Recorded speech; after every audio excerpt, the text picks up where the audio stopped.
Imagine you've just started your business. Imagine you've started a mortgage broking business, for instance, and you've been going along, 10 to the dozen, just fantastic. And then all of a sudden, things start to go wrong. The lender declines a loan, you get another loan decline, there's a property that's unacceptable, and all this stuff starts to fall apart. And you start to feel the pressure because you care about your clients. You really care about them, and they're getting hurt. And you're getting hurt because they're being hurt, and you're having this discussion with your significant other that says, I don't think I can do this. I can't, it's too hard. I can't do this. And you get referred a couple. They're teachers. She's the librarian at a private boys' school, and he's the social studies teacher. And they come to your office, and when you open the door, you're greeted with a little woman who's built like a tank. She's about this high, she's about this wide, and she's been put together with steel plate and rivets. She's the librarian at a private boys' school. This woman is tough. In fact, you notice there's some rust running down her fingernails as she comes through. She's a tough woman. And as you open the door, she simply pushes her way past you and sits in the seat in front of the empty desk. The husband, on the other hand, who remembers The Young Ones, the TV show The Young Ones? Have you ever seen that? He's Neil from The Young Ones. This guy wears flares and he's out of the 60s. And he takes one step into your office and he stops and he says, "There's such a good feel in here, a vibe. Did you feng shui?" And you don't know what feng shui is. So you say, "Yes, of course I feng shuied." And you usher him in. He sits down. As you sit down behind your desk, the wife who's sitting there is staring at a point on the wall that would be above your head if you were sitting down. As you sit down, she drops her gaze and she looks you square in the eye and she says this, "I don't know what we're doing here. You can't help. No one can help. This is a complete waste of my time." And starts to stare back at the wall. And you go, "This is excellent. We're communicating. We've got something happening here. She's talking to me." The husband then starts to tell you the story. 18 months prior to this meeting, happy, joy, cruising along. He has one family member in the world, a sister who lives in Melbourne, and she's diagnosed with brain cancer. She's given 2 weeks to live. Phone call. Only family member in the world other than his own family. What do? He jumps on a plane with his wife and they fly down to Melbourne to be with his sister while she's dying. But she doesn't. She lingers for about 12 months. Every weekend they're jumping on a plane, they're flying down, they're paying airfares and they're staying in accommodation, they're going to see her, get the phone call and they whiz back down. They've got a teenage son. What do your teenage kids do every weekend you're away? Or what did you do as a teenager? What do you guys do when mum and dad are away? You what? Party, absolutely. Number one son. Have a party and they get bigger and bolder and bigger and bolder. And they tell you that number one son takes the family Magna and goes on a beer run with 5 of his mates, and what's he do?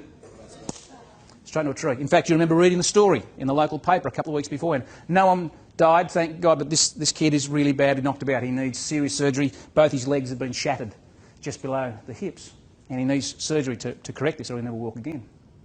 The first thing you stop paying, of course, when money gets tight is insurance. They've got no medical insurance, they've got no car insurance, so they go back to the same bank. They've been paying their home loan for the last 15 years. Month in, month out, never missed a beat. Didn't make extra payments because no one told them you could. Didn't make fortnightly payments because no one told them you could. They go back to the same bank manager who says, "Yeah, not a problem. I'll give you a car loan and a personal loan for the young bloke."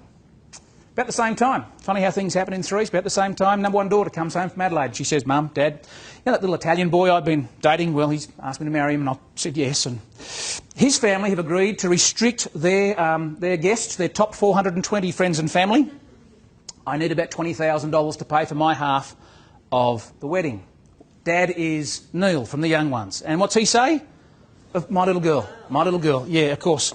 Goes back to the same bank and gets another personal loan for about 20 grand to pay for the wedding. By the time they come to see you, they've got a mortgage, 2 personal loans, a car loan, 5 credit cards, an AGC line of credit, and a letter from the bank saying, "We're taking your house. Get out."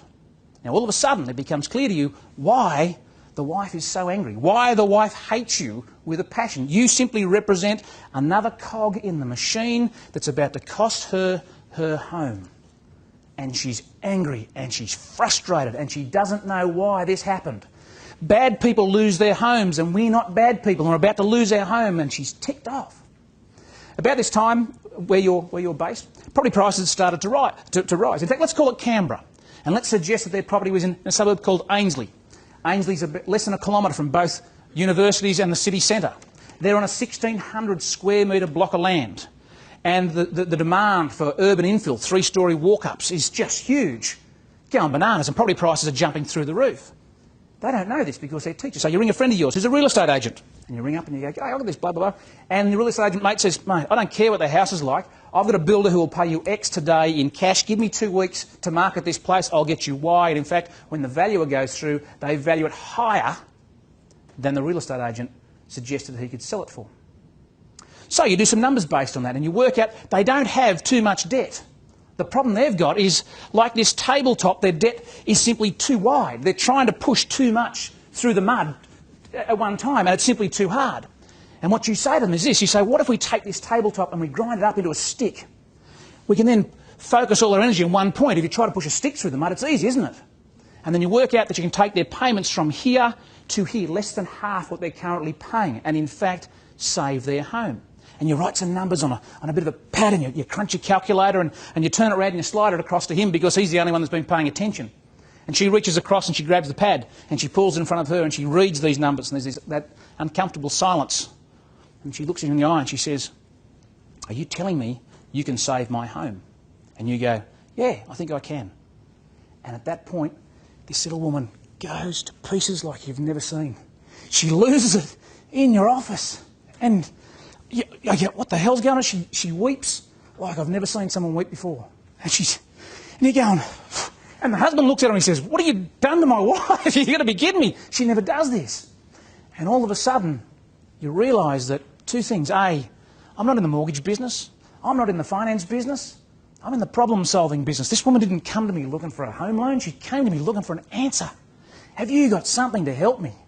And the second thing I realised is why I did this. Why do I put myself through the late nights and the drama and all the problems and stuff? Because this is the kind of cool stuff you can do in this business.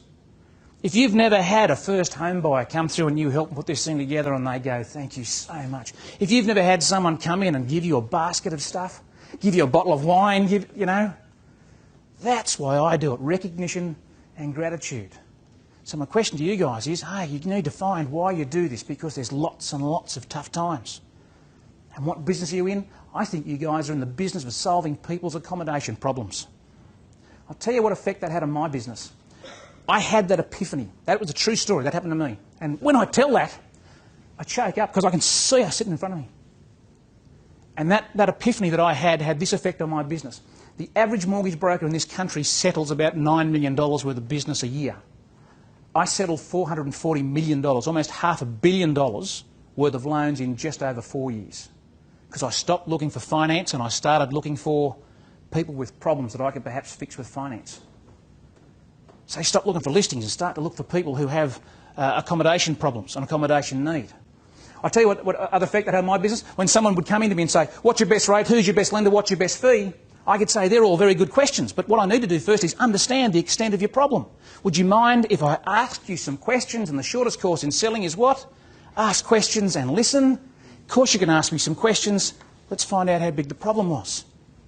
That simple thing, understanding those two things in my business, took me from going, "I can't do this anymore," to understanding why I took the hits every day in this business, and your business is no different. You take hits every day. You've got to know why. You've got to know why you get out of bed in the morning and put these two things on the floor and get going.